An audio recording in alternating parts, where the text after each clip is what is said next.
El bruxismo es un trastorno del sueño, o sea que ocurre solo cuando uno duerme y lo que hace la gente es apretar en las muelas o rechinar los dientes, llegan a un punto donde apretan en ciertos dientes y los pueden ir quebrando y desgastando.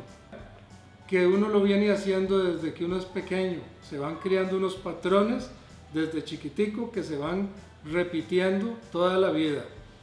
Entonces uno puede llegar a desgastar los dientes o uno puede también maltratar los dientes pueden doler, se pueden fracturar.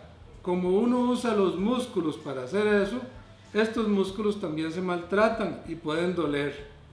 Lo otro que también uno maltrata mucho es la articulación temporomandibular, la articulación de la mandíbula. Entonces, al uno estar apretando en las muelas o en los dientes en las noches, uno lo hace de una manera muy fuerte que nunca lo haría despierto. Eso muy fácilmente puede producir aquí problemas de dolor, problemas de que el disco se salga de su lugar y empiece a sonar, o problemas de artritis en la articulación con los años en que uno sigue haciendo esto.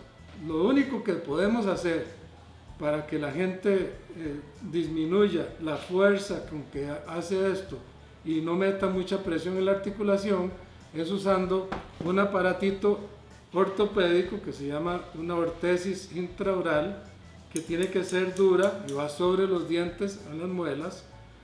Generalmente lo hacemos abajo, pero también se puede hacer en la parte de arriba. Este aparatito lo que hace es uno lo ajusta muy bien de manera que cuando uno cierra haya contacto atrás y cuando uno mueve hacia adelante apretar no haya contacto posterior, sino más que todo adelante, para que uno no meta muchas fuerzas.